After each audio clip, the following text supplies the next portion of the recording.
là, j'ai invité Jean-Marc, Yann et Dominique, justement, pour qu'ils puissent répondre à des questions qu'on peut se poser, ou en tout cas même que les entrepreneurs peuvent se poser, et du coup d'apporter un petit peu aussi leur expérience, justement, pour peut-être casser des idées reçues qu'on peut avoir sur le mentorat entrepreneurial. Donc, pendant cette heure-là, on va voir ce qu'est le mentorat entrepreneurial, enfin, en tout cas la définition qu'on peut avoir et que Connect peut avoir.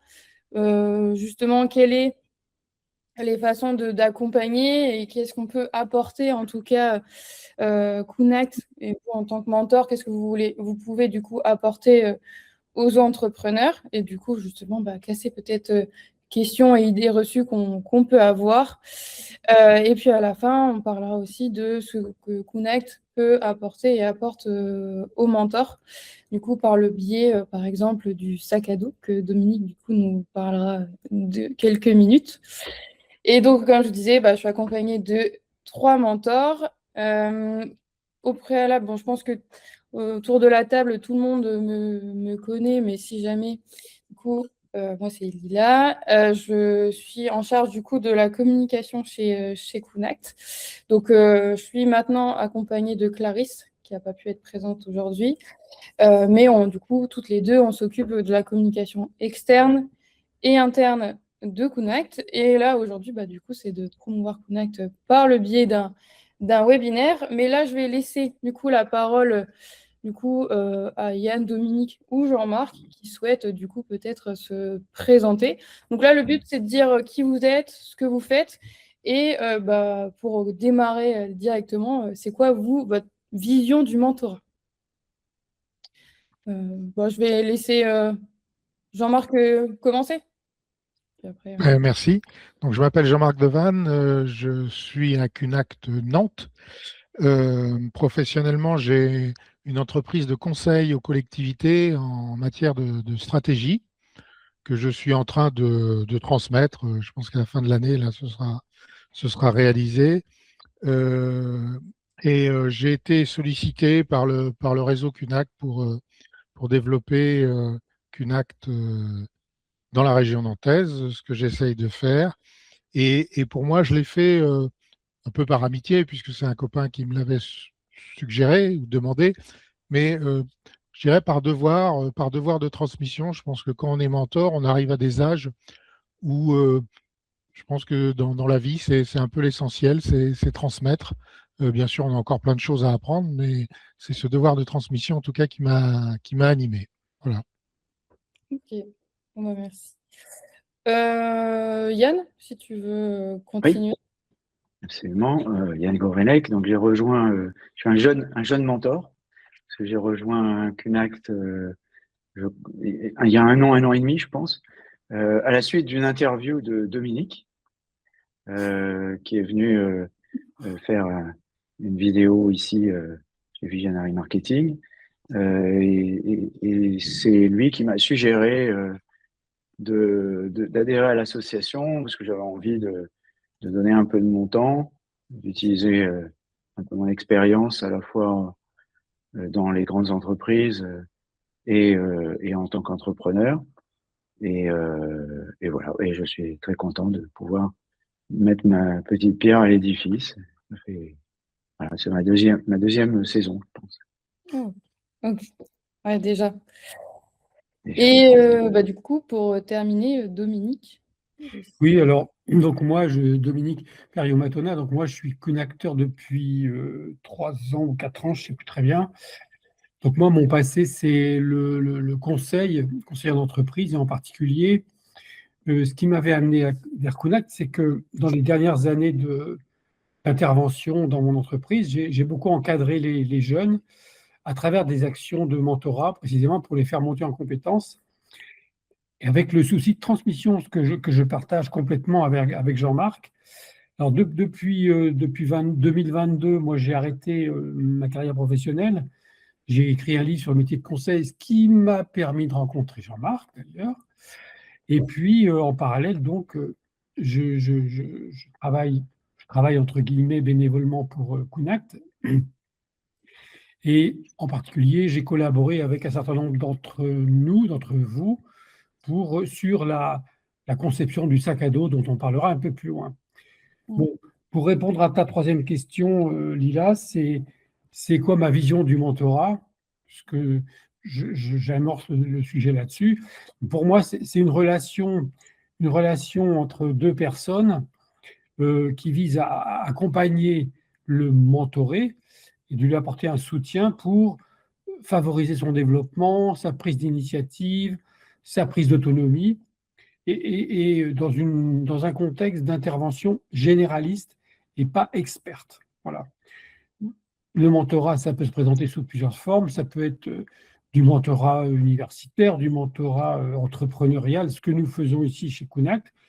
L'objectif, c'est quoi? C'est surtout de transmettre une expérience. Enfin, pour moi, c'est comme ça que je le vois, de la part du mentor vers le mentoré. Je laisse la parole à mes collègues, peut-être ils veulent compléter cette vision-là. Ouais. Je pense que Yann, tu avais aussi, toi, ta définition du mentorat. Oui. Alors, en fait, le mentorat, c'est quelque chose qui n'est pas limité à l'entrepreneuriat. On le retrouve beaucoup dans les entreprises. D'ailleurs, c'est même peut-être là d'ailleurs qu'on le retrouve le plus. En général, ça se traduit un accompagnement d'une personne plus junior par une personne plus senior. Dans les entreprises, c'est l'objectif étant de faire grandir des gens qui vont venir faire grossir le pool comment dire, des futurs talents, quoi. Voilà, en général, c'est un peu ça. Et ici, pour ce qui concerne Kunact, nous sommes plutôt orientés vers l'entrepreneuriat et en grande partie d'ailleurs, pas toujours, mais en grande partie, l'entrepreneuriat dans certains quartiers défavorisés, ce qui amène une autre dimension, un peu plus caritative. Et alors, effectivement, on oppose souvent le mentorat, c'est là qu'il peut y avoir quelques divergences, enfin, de définition en tout cas. On oppose effectivement, comme le dit Dominique, le mentorat et le coaching, et aussi l'expertise. Alors, c'est vrai que c'est pas toujours très simple de séparer tout ça. Et d'ailleurs, peut-être que des fois, il faut pas trop séparer, parce que ça m'arrive souvent d'intervenir en deuxième rideau sur les conseils d'un mentor qui a besoin d'un approfondissement pour donner un éclairage sur un domaine particulier qui est un peu plus pointu. Donc ça arrive qu'on vienne rajouter un peu d'expertise, voire même des fois un peu de coaching. Quand le mentorat s'inscrit dans la durée et qu'on suit quelqu'un régulièrement, finalement, ça se rapproche aussi un peu du coaching. Mais je pense que derrière cette notion de mentorat, il y a la notion de quelqu'un qui montre la voie. Je pense que c'est un peu ça. Et qui fait pas le boulot, quoi. C'est pas lui qui fait le boulot, mais c'est lui qui va expliquer, donner des inflexions. Voilà, si le mentoré écoute bien, il en profite. Et s'il écoute moins bien, on recommence. Oui. Et toi, Jean-Marc, ce serait quoi, toi, ta définition du mentorat? Ou en tout cas, qu'est-ce qui te passionne, du coup, dans le mentorat? Mais pour moi, contrairement finalement à ce que suggère le mot, j'ai l'impression que c'est plutôt une relation d'égalité. C'est une relation entre deux entrepreneurs. Bien sûr, il y en a un qui est un peu plus âgé que l'autre la plupart du temps, mais pour moi, c'est ça à la base. Et en tout cas, je pense que c'est important d'instaurer cette relation d'égalité. Ce n'est pas un apprenant et un professeur, mais c'est bien autre chose. Je pense que ça a déjà été dit. Je pense que notre rôle, c'est pas du conseil ou voilà ou de la prestation. Notre rôle, c'est et on a tous été dans cette situation que quand on est entrepreneur, en fait, on a des milliers de choses à penser, à voir, etc. Je pense que ce dialogue qu'on a dans cette relation à Kunact, c'est d'abord d'aider des gens qui sont dans ce travail de création à un stade ou à un autre, de mettre de l'ordre dans leurs idées, mais surtout de mettre de la priorité dans leurs idées. Je pense que notre première fonction, c'est ça, avec notre expérience. Alors, bien sûr, notre expérience, c'est aussi les aider à ne pas faire les erreurs que l'on a faites, et évidemment, si possible, mais elles sont souvent aussi, ces erreurs sont souvent fécondes et apprenantes. Voilà. Et en dernier lieu, c'est de rassurer. Moi, j'essaye en tout cas que dans la relation, euh, quand je parlais d'égalité, ça veut dire qu'il y a beaucoup de franchise, on dirait cash maintenant, mais avec bienveillance. Si on met, et je pense qu'avec l'âge, en tout cas pour moi, on arrive à dire des choses parfois un peu rudes, hein, sur des projets, mais on trouve les moyens de le dire. Et je pense que ça, pour le mentor, ça vaut beaucoup, parce que il faut des regards lucides aussi autour de lui pour qu'il avance.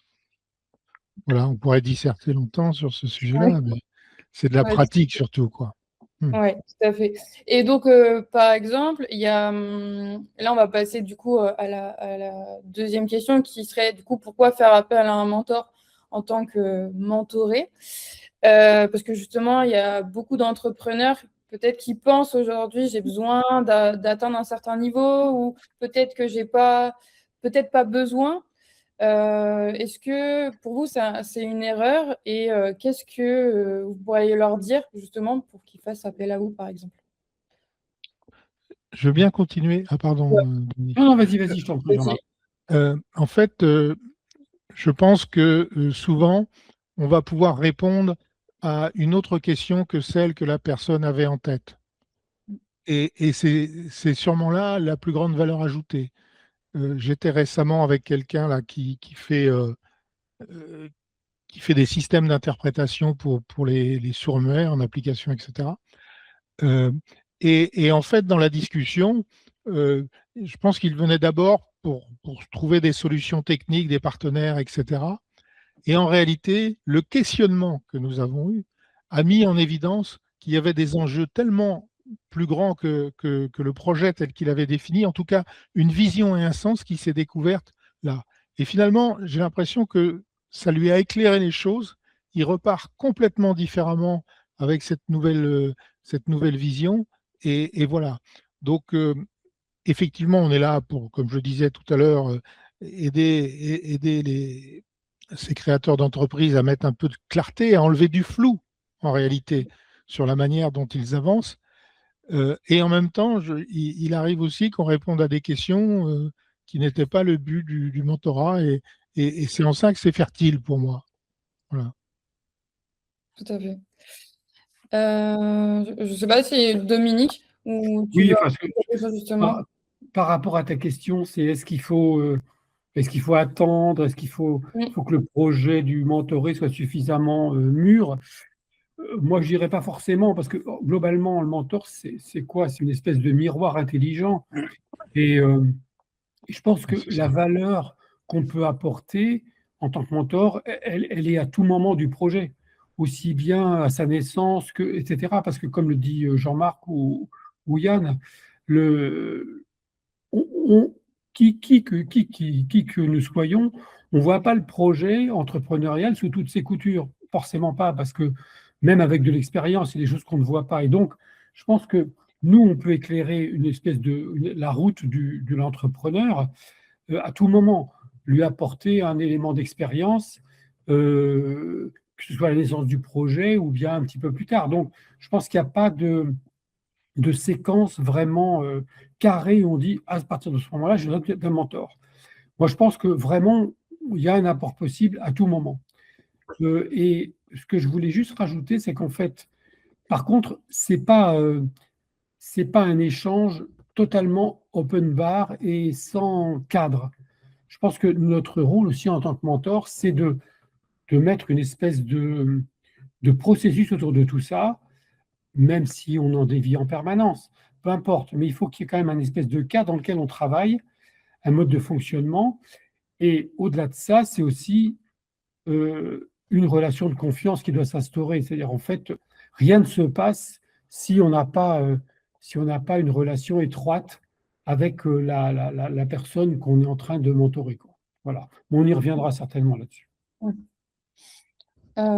Et toi, Yann, si tu avais des recommandations justement pour un entrepreneur qui hésite à faire appel à un mentor? Qu'est-ce que tu pourrais lui dire? Je pense que Jean-Marc a prononcé une phrase importante. Il a dit, il faut enlever du flou. Et c'est important ça, parce que à, à n'importe quel moment de son projet entrepreneurial, on est plongé plus ou moins dans l'incertitude. Alors, il y en a qui ressentent cette notion d'incertitude plutôt plus tard, d'autres plus tôt. Je dirais le mentorat peut intervenir à n'importe quel moment. Ceci étant, c'est pas forcément idiot de la faire intervenir plus en amont. Alors, ce que je remarque sur le terrain, j'en ai fait je sais pas, une grosse dizaine maintenant, et puis j'interviens souvent aussi dans des ateliers, donc j'ai encore d'autres dizaines. C'est des projets qui sont effectivement faits dans l'incertitude, et ça n'a rien de... Enfin, je veux dire, c'est vrai pour tout le monde, donc on est tous plongés là-dedans. Et que plus on confronte son point de vue et sa compréhension du sujet tôt, pour avoir justement un miroir, comme dit Dominique, et bien plus c'est bénéfique. Et moi, ce que je vois surtout, alors j'ai une petite sensibilité marketing, donc j'ai un biais énorme que j'assume complètement. C'est un truc qu'on a appris quand on était petit, c'est faire des études. Et les études, c'est très important parce que ça permet justement de diminuer l'incertitude. Ça ne permet pas de la résoudre totalement, mais ça permet de la diminuer, ça permet aussi d'éviter les grosses erreurs.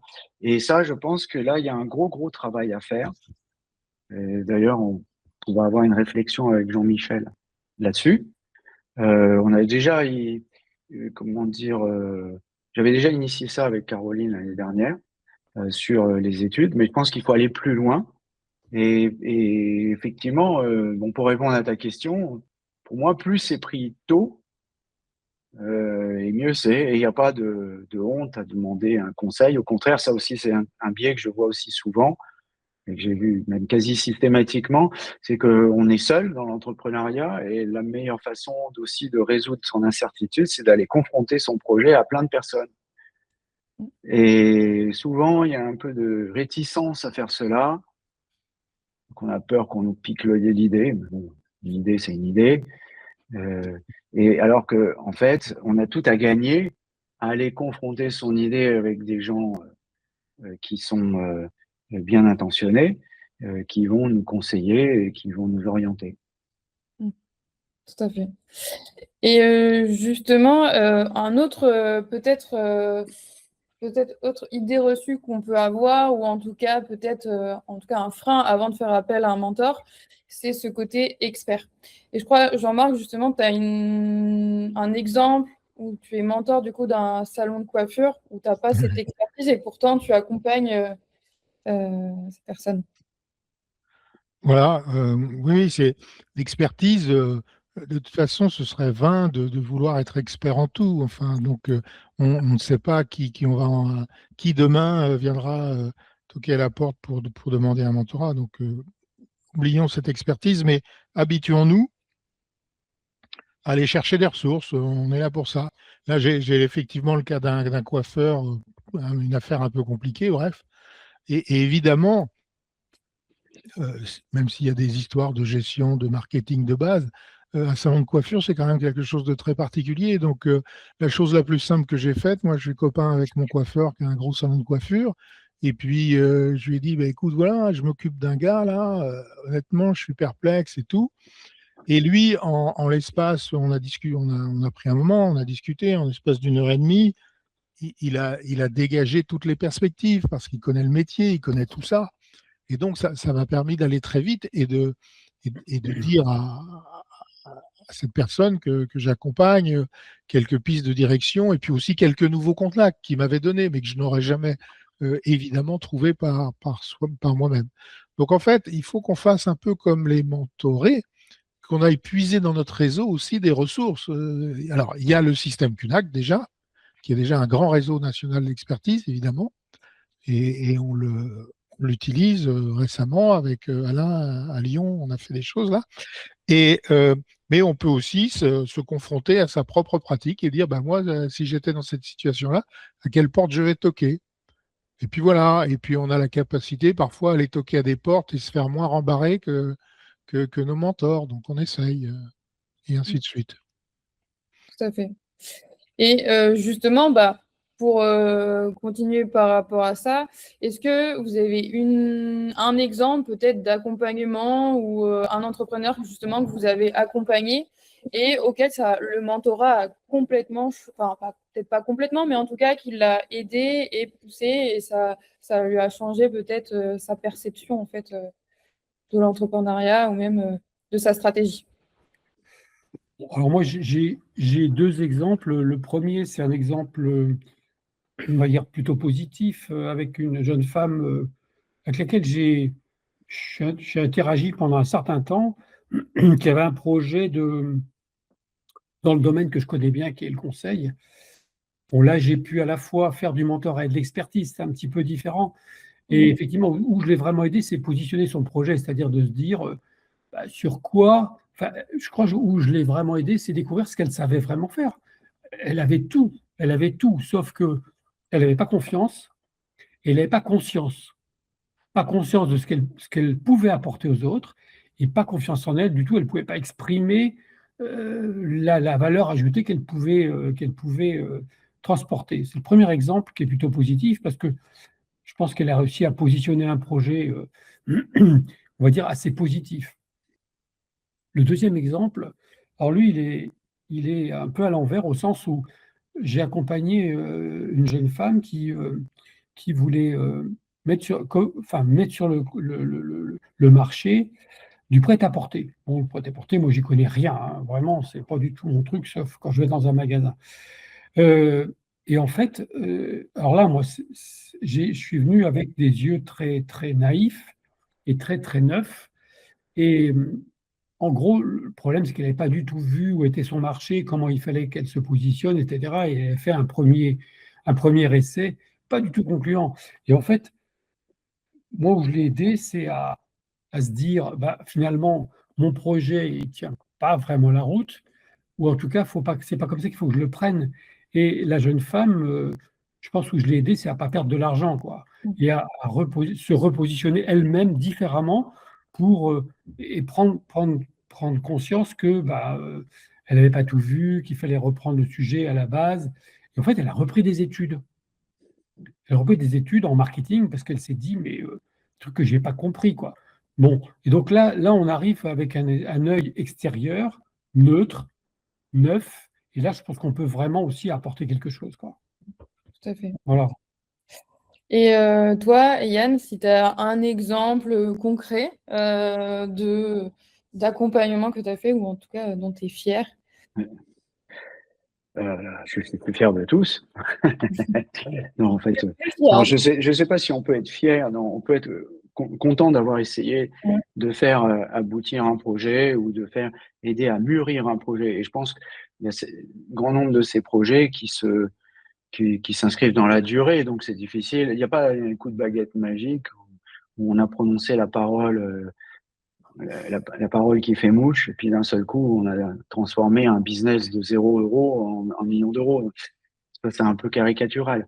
Donc, moi, ce que j'essaye de faire, c'est me situer alors, et je pense qu'il y a plusieurs niveaux, si je reprends ce que disait Jean-Marc tout à l'heure, par rapport à l'expertise. Il a raison, il y a des sujets où parfois on n'est pas expert, mais on a une compréhension du sujet et on peut poser des questions qui sont parfois candides, mais qui permettent d'aller très vite. Et notamment quand on a une expertise en études de marché, on est capable de faire ça sur pratiquement n'importe quel sujet. Mais ça s'arrête assez vite quand même. Et puis, il y a des sujets sur lesquels on connaît vraiment rien, quoi. Là, il faut avoir l'honnêteté de se dire qu'on ne le connaît pas. Et puis après, il y a des sujets où on est plus expert, on peut accompagner plus les personnes. Donc là, j'en ai une en ce moment qui est orientée sur un projet autour du SaaS. Et je pense que déjà, au travers des deux premières rencontres, on a réussi à se repositionner un peu par rapport au marché parce que c'est un marché qui est en train de bouger et donc il est important de bien se positionner pour pas faire n'importe quoi. Donc ça, déjà, je pense que c'est une première réussite, enfin, une petite réussite, mais c'est déjà ça. Et puis surtout, là, on est en train de travailler ensemble sur justement la réduction de l'incertitude, ce dont parlait Jean-Marc tout à l'heure, enlever un peu le flou autour de ce projet pour justement façonner son offre un peu mieux. Et puis, comme c'est quelqu'un qui a une compétence commerciale, je pense que c'est plutôt bien parce que assez rapidement, elle pourra aller sur le terrain, je pense. Une fois qu'elle aura bien calibré son offre, elle n'aura pas cette réticence qu'ont beaucoup d'entrepreneurs qui ont peur d'aller voir des clients. Elle n'a pas ce problème-là. Elle avait juste besoin d'un peu d'aide, un peu d'expertise quand même. Désolé, le mot est peut-être violent, mais ça aide aussi des fois de connaître un peu le métier. Et effectivement, là où ça va être intéressant, c'est que le mentor va pouvoir ouvrir des portes et dans son réseau sur ce sujet-là. Alors forcément, si on est juste client du coiffeur, ce qui n'est pas mon cas, on peut aller voir son coiffeur. Si on est, justement, moi, je peux pas aller voir mon coiffeur parce que j'en ai pas.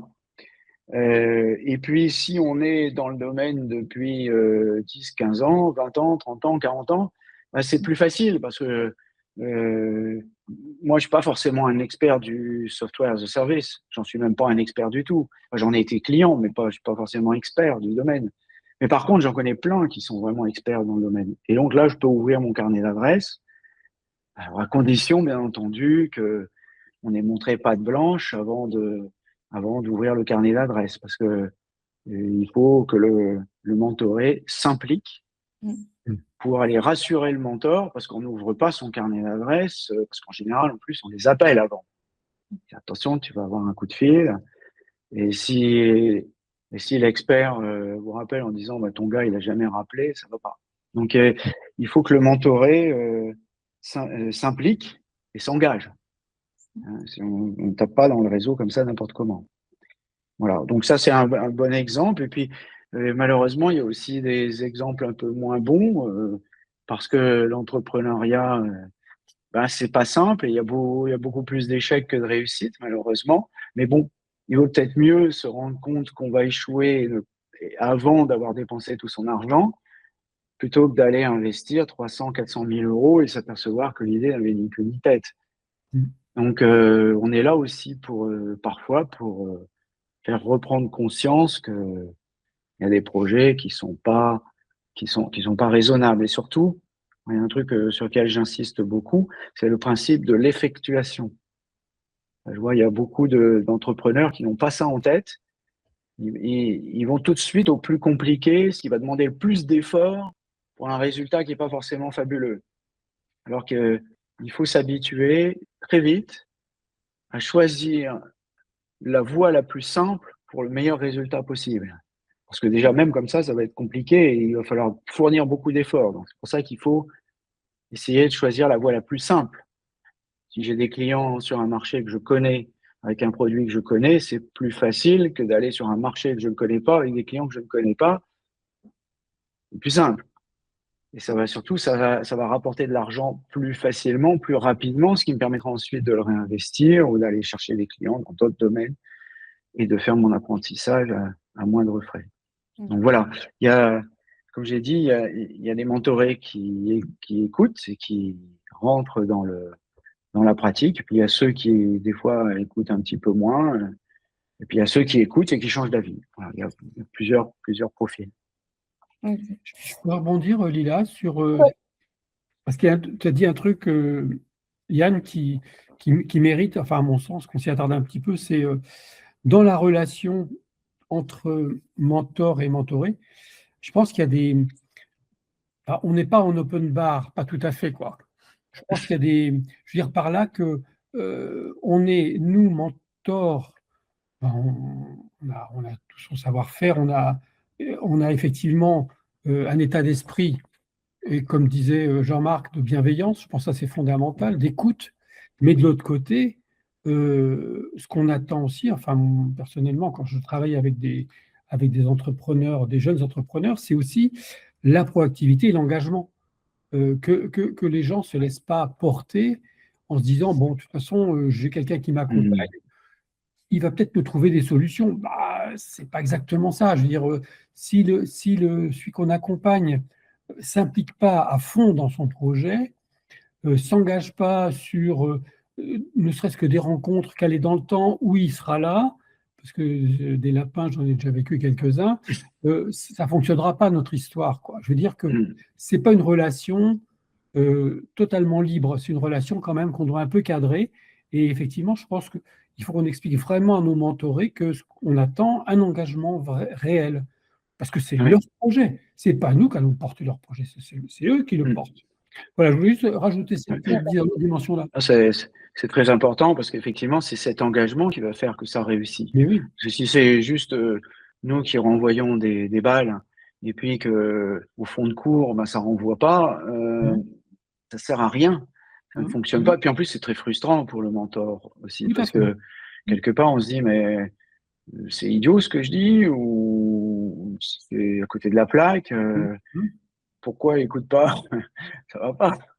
Donc, il faut s'impliquer. Et alors, moi, il y a un truc sur lequel je suis très vigilant parce que je l'ai vu beaucoup de fois aussi quand j'étais entrepreneur. Il y avait beaucoup d'anciens camarades de classe. Dès qu'on crée sa boîte, il y a beaucoup d'anciens camarades de classe, même s'ils sont assez anciens, qui viennent, comme ils arrivent sur la cinquantaine et ils commencent à se retrouver un peu au placard. Ils frappent à la porte et ils disent ah ben je vois que tu as créé ta boîte, j'aimerais bien travailler avec toi. Alors, moi, je suis toujours prêt à travailler avec tout le monde, donc je dis oui bien sûr, pas de problème. On commence à expliquer, on commence à évoquer comment dire les perspectives de business. Et puis d'un seul coup, à la fin, ils disent parfait, ben écoute, dès que tu as une affaire, tu m'appelles, je déboule, on va vendre, on va délivrer ensemble, c'est génial. Et puis à la fin, ils donnent une phrase, la phrase qui tue. Et surtout, si tu entends parler d'un job, et là, moi, je dis stop. Et là, je dis stop. Parce que, et ça m'est déjà arrivé une fois d'ailleurs, d'aller chez un client avec un camarade comme ça que j'aime bien, je suis toujours copain avec lui, donc ça va, on n'est pas fâchés, mais on est passé tout près d'une catastrophe. On va vendre une affaire, on arrive à la fin, bon, ça s'est pas fait, coup de chance, parce que le lendemain, il me rappelle en me disant, j'ai une bonne nouvelle, je viens de trouver un job. Et là, je dis, non, c'est pas une super nouvelle, enfin, moi, c'est une bonne nouvelle parce qu'on a perdu l'affaire, parce que si on avait gagné l'affaire, c'était moi qui n'avais plus de temps, qui était obligé de la faire. Et en plus, tu avais mis là-dessus parce que tu étais plus compétent que moi, tu étais plus adapté. Donc, il en va de même pour les entrepreneurs. C'est pas une voie par défaut qu'on prend parce qu'on s'est fait virer de sa boîte. Enfin, on a le droit de se faire virer de sa boîte ou on a le droit aussi de décider qu'on en a marre de travailler pour une grande entreprise. Ça a été mon cas, d'ailleurs, je ne vais pas dénigrer. Mais en même temps, j'avais vraiment envie de créer ma boîte et depuis des années. Et je me dis, là, cette fois-ci, il faut le faire. Et je me suis engagé à fond dessus. Je ne me suis pas dit, tiens, je vais chercher un job. Non. Mais justement, le but, c'était de plus chercher de job. Et ça, c'est très important. C'est une question filtre qu'il faut poser au départ. Des fois, ça peut déplaire. Tant mieux, à la limite. Si ça déplaît, ça veut dire qu'il y a un problème.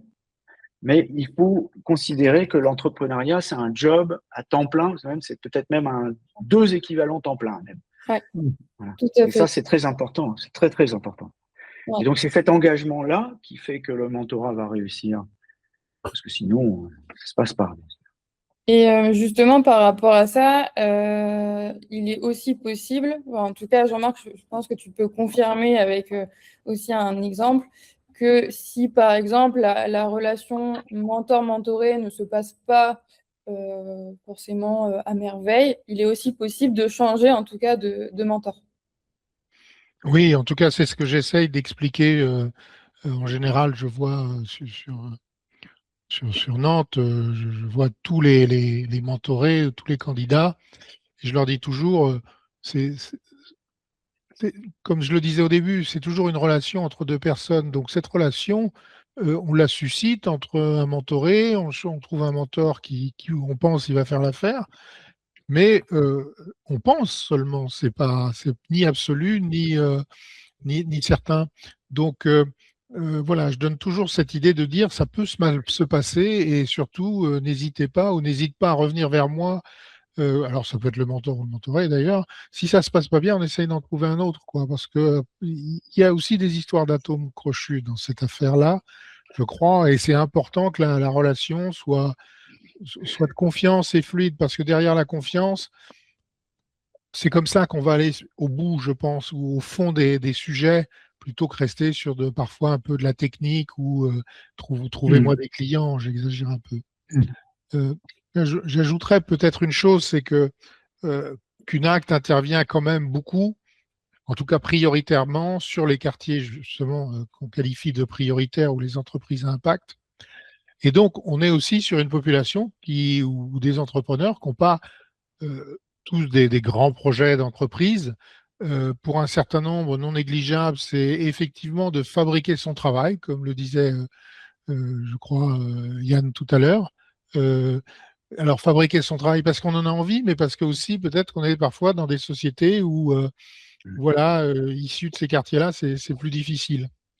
Et donc, je pense que beaucoup engagent leur vie d'une certaine manière dans ces projets-là. En tout cas, ils prennent des risques, etc. Et nous, notre travail aussi consiste à accompagner ces personnages. Ce que je voudrais rassurer, c'est qu'on n'a pas besoin forcément d'avoir un projet dans la tech pour frapper à la porte de QNACT et qu'on accompagne des projets qui peuvent être beaucoup plus humbles, entre guillemets, sur le papier et avec une perspective de gagner sa vie, et dans tous les sens du terme d'ailleurs.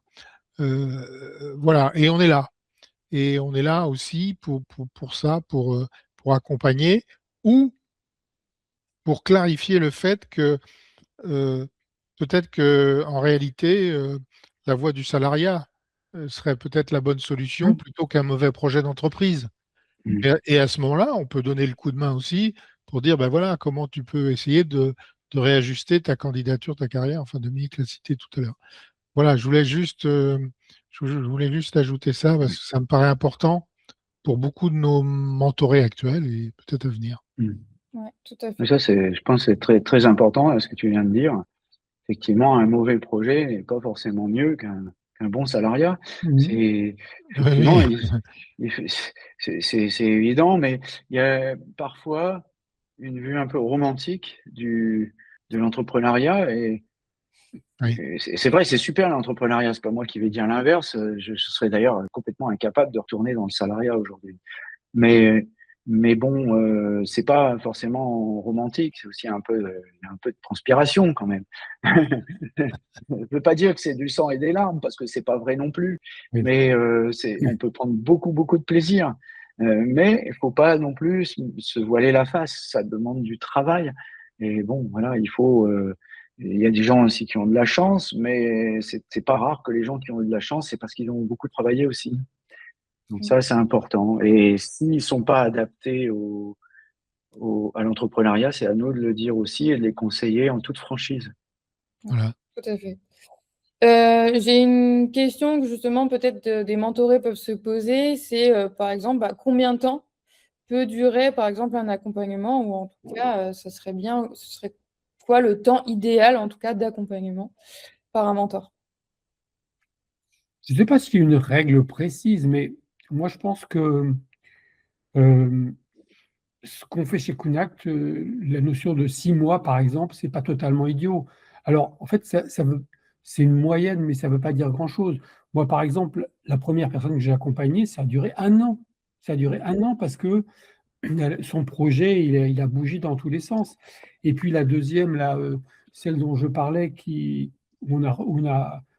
en fait, je l'ai amené à repenser son projet, l'arrêter et de revenir sur un poste de salarié, ce qu'on venait d'évoquer. Ça a été fait en 3 mois, quoi. Parce que c'est une personne là, c'était certes dans un quartier défavorisé, mais elle avait une formation au niveau au moins maîtrise. Donc, elle savait, elle avait des consciences peut-être un petit peu différentes. Donc, elle avait compris que c'était pas bien barré et qu'elle avait la capacité à reprendre des études ou en tout cas de devenir, soit de prendre des études, soit de revenir sur une voie salariée. Et donc, je ne sais pas s'il y a une durée typique, mais enfin, moi, c'est ce que je pense, mais encore une fois, il faut vraiment que ce soit à la carte aussi, cette affaire. Tout à fait. Ouais. Et justement, là, on parle beaucoup des entrepreneurs, des mentorés, ce que ça peut leur apporter. Mais vous, en tant que mentor, qu'est-ce que ça vous apporte concrètement au quotidien? Je laisse Jean-Marc peut-être. Ça me rapporte beaucoup de joie, D'accord. tout simplement. C'est-à-dire que j'ai le sentiment d'être payé en retour, vraiment, parce qu'on rencontre des gens. En fait, d'abord, on rencontre des gens qu'on n'aurait pas rencontrés sinon. Et ça, déjà, ça vaut beaucoup. Ça nous ouvre. Je pense que notre société, elle a besoin tellement de tisser des liens et justement de croiser du monde que déjà, à la fois à titre personnel et à titre social, c'est un grand mot, mais je trouve que ça a beaucoup de sens. Et que ce lien interpersonnel qui se lie avec des individus est très riche. Donc, moi, j'adore ça. C'est enrichissant, c'est intéressant, c'est sympathique. Ça ne veut pas dire qu'on passe tous nos week-ends ensemble, c'est pas le sujet d'ailleurs, mais il y a une vraie relation qui s'installe. Si on mettait des grands mots, ce serait plutôt fraternel d'ailleurs, d'une certaine manière. Mais en tout cas, c'est ce que je cherche, moi. D'accord. Ouais, Louis, je peux te Pardon. laisser continuer et tu pourrais même parler aussi du sac à dos, justement. Ouais, ouais. Alors, moi, deux choses. Ce que ça m'a apporté ou ça m'apporte, c'est effectivement une satisfaction de voir que les gens, on arrive à les faire bouger dans leur tête, pas forcément dans leur projet, mais dans leur tête. Puis la deuxième, c'est que moi, des fois, ça m'a remis en cause, hein. Je me suis dit, mais attends, tu penses ça, tu vois ça, mais c'est pas forcément la vérité, enfin, s'il y a une vérité en question. Donc, je pense que ça, c'est très intéressant. Euh, alors, si je parle du sac à dos, le sac à dos, qu'est-ce que c'est cette histoire? Cette histoire, c'est quelque chose qu'on a mis sur pied il y a 2 ans à peu près, où en fait, globalement, on s'est aperçu que chacun assurait des prestations d'accompagnement mentorat, un peu comme ça lui semblait logique, selon sa sensibilité, son expérience, etc. Et on s'est dit, bah, après tout, ce serait peut-être pas mal d'avoir une espèce de guide ou des guides qui permettent d'avoir une vision un peu cunactienne, quoi. Parce que Cunact, c'est pas de l'accompagnement standard, on accompagne des projets ou des situations à impact positif. C'est quand même un truc qu'il ne faut pas oublier. Et donc, ce qu'on a voulu faire à travers ce sac à dos, c'est de, de mettre sur pied, de rédiger des guides, des façons de faire qui donnent c'est un support, c'est pas une obligation de faire, c'est pas un processus avec des étapes bien précises. C'est un ensemble de guides qui permettent on va dire, de pratiquer le mentorat d'une façon à peu près homogène. Donc, tu vois, sac à dos pour moi, c'est ça, c'est un ensemble de pratiques, de bonnes pratiques qu'on peut diffuser aux mentors et aux mentorés, parce que c'est fait pour les deux, pour bâtir la relation au sens Connect, quoi. Voilà. Et Yann, alors, je vais te poser la question aussi de qu'est-ce que ça t'apporte et aussi pourquoi Kunact au final? Pourquoi avoir fait du mentorat chez Kunact? Oui. Alors moi, ça m'apporte plein de choses, à la fois à titre personnel et professionnel. À titre personnel, déjà, il y a beaucoup de gens jeunes ou dans tous les cas plus jeunes que moi, c'est pas très difficile. Et j'aime beaucoup travailler avec les jeunes, parce que je trouve ça sympa. Puis ça permet de se sentir un peu moins vieux. J'aime beaucoup aussi parce que ça me permet d'aider et d'être utile. Et ce qui était le sujet d'ailleurs de notre discussion avec Dominique quand il est venu faire sa vidéo, je lui avais dit que moi j'aimerais bien faire quelque chose qui serve à quelqu'un, qui serve à la société, qui serve à des personnes, qui soit utile.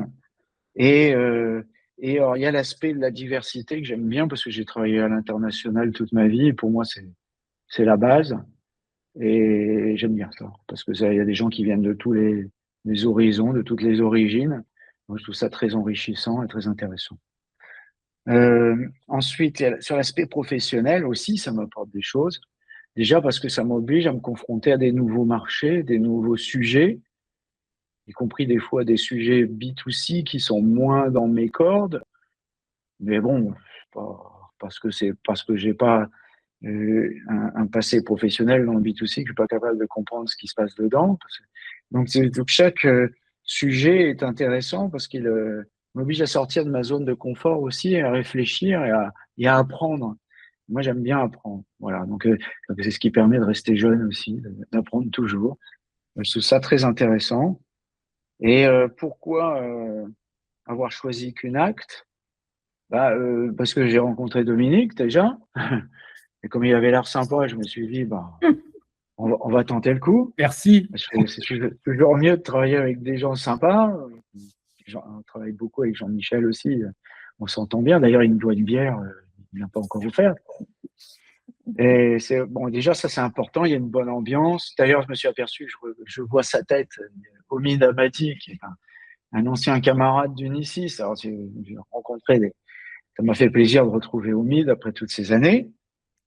Donc ça, c'est intéressant. Et puis, en fait, pourquoi Qunacte? Au début, je me suis dit, je vais aller au Resto du Cœur pour aller aider. Puis après, je me suis dit, ouais, mais enfin, je sais pas faire, je suis nul. Il y a des tas de gens qui savent faire mieux que moi. Par contre, il y a peut-être quelque chose que je peux faire, c'est aider les gens avec mes connaissances professionnelles. C'est peut-être plus facile pour moi parce que je suis dans ma zone de confort. Alors après, peut-être que il faudra quand même que j'aille sortir de ma zone de confort, mais c'était plus facile pour moi d'aider d'utiliser aussi ces compétences, puis aussi parce que j'aime beaucoup mon métier et ça me permet de continuer à le pratiquer. Et j'ai une passion pour le marketing et je m'aperçois que c'est un sujet qui est toujours à l'ordre du jour et qu'il faut qu'on travaille beaucoup mieux d'ailleurs parce que beaucoup de ces entrepreneurs naissants ont besoin de ces connaissances. Alors même si c'est un peu de l'expertise, hein, désolé, mais ça c'est important. Apprendre à connaître un marché, à se renseigner, apprendre à essayer de ne pas passer des années aussi à essayer de l'étudier, à avoir rapidement des questions pour infirmer ou confirmer ses hypothèses. Des choses qui sont très simples et qui pourtant ont l'air très très très complexes pour beaucoup de gens. Donc on a un travail là à faire au niveau méthodologique aussi pour aider les entrepreneurs à mieux réduire ce niveau d'incertitude, niveau de flou, comme le disait Jean-Marc. Merci beaucoup en tout cas pour tout ça. Donc là, on est arrivé sur la fin des questions que j'avais en tout cas pour vous. Alors là, je vais vous laisser 1 ou 2 minutes justement si jamais vous avez quelque chose à rajouter ou que vous souhaitez partager. Donc Jean-Marc, Dominique ou Yann, s'il y a quelqu'un d'entre vous qui souhaite Yann. Moi, je voudrais bien revenir sur la durée parce qu'il y a quelque chose qu'on fait à la Miel avec Jean-Michel. On l'a fait avec Caroline aussi. J'ai fait plusieurs fois et je trouve ça très, très sympa. J'ai fait aussi à Courbevoie. C'est des ateliers où on rencontre plusieurs entrepreneurs. Et je dirais, c'est intéressant parce que ça permet d'aller vite sur certains sujets plutôt que de s'insérer dans une logique de 6 mois et dans 6 mois, j'aurai une bonne idée où on me dira si mon idée était bonne ou mauvaise. Et très rapidement dans ces ateliers, et je pense d'ailleurs on peut même encore les améliorer en regroupant les gens plus par secteur, peut-être en faisant des groupes plus petits, je ne sais pas. Mais surtout, c'est une bonne piste parce que ça permet déjà d'entendre les conseils qu'on donne aux uns aux autres et donc d'en profiter aussi soi-même parce qu'on apprend aussi des autres. Et puis, ça permet, comme je l'ai dit, d'aller vite pour se mettre à travailler sur les bonnes questions. Parce qu'en général, ce qu'on fait, c'est de poser les bonnes questions. dans des ateliers si courts, hein. On n'apporte pas de réponse, mais on donne des pistes. Et je trouve ça assez sympa. Voilà, j'aime bien ça. D'ailleurs, j'en refais un là au mois de juin. Dès que j'ai l'occasion, j'y vais, j'aime bien. Voilà. Ok. Je voudrais juste faire une petite remarque, parce que j'avais introduit un autre ami là, qui lui n'avait pas du tout été entrepreneur et qui a intervenu un petit moment pour Knact. Et la question qu'il m'avait posée, c'est est-ce qu'il faut être entrepreneur pour être mentor? Ah, Alors, moi, la réponse que je lui ai donnée, je lui ai dit pas forcément, au sens où tu as une expérience professionnelle riche, donc tu peux apporter quelque chose. Ah, effectivement, après, on s'aperçoit quand on a dirigé des PME jusqu'à 100 personnes, hein, c'est déjà des PME assez conséquentes, eh ben, on a quand même d'autres réflexes, un autre vécu que celui qui a fait de la grande entreprise. Bon, donc, je dirais, a priori, tout le monde peut être mentor, mais et celui qui n'a pas été entrepreneur, je pense qu'il faut qu'il tourne un peu sa tête pour comprendre la position des jeunes qui viennent le faire mentorer. Voilà, je voudrais juste dire ça. Ouais, tout à fait. Très bonne remarque. C'est vrai que c'est aussi une question qui peut être posée. Et toi, Jean-Marc, est-ce que tu as une dernière chose à Ben, partager justement sur... oui, très rapidement. Moi, je voudrais juste dire, sur l'histoire, combien de temps on accompagne, je pense que, moi, je n'ai pas de chiffres, mais en tout cas, ce que je sais, c'est que quand on est créateur, perdre du temps, c'est très dangereux. On se fragilise, on consomme de la ressource alors qu'on n'a toujours pas de recette. Donc, l'un de nos rôles aussi, c'est justement d'élaguer, parce que on l'a tous vécu, je crois. On aime bien creuser son projet, creuser, améliorer son pitch, etc. Mais à un moment donné, pendant ce temps-là, le temps tourne, le monde change, les ressources diminuent. Enfin voilà. Donc, la vraie question du temps, pour moi, elle est là. C'est encourager le créateur à aller assez vite, droit au but, et parfois aussi, comment dire, un essai vaut une étude. Donc, voilà, faut travailler là-dessus. La deuxième chose concerne Qnact. Euh, parce que des réseaux de mentors, finalement, il y en a. Et en quoi c'est différent? Euh, je pense que là, on touche à quelque chose de très, très particulier. Alors, je ne suis pas venu pour ça, je n'ai pas fait une étude de marché des associations de mentorat, évidemment, mais je l'ai découvert, en fait, par le hasard où je suis atterri là, c'est que euh, cette organisation est très légère, très souple.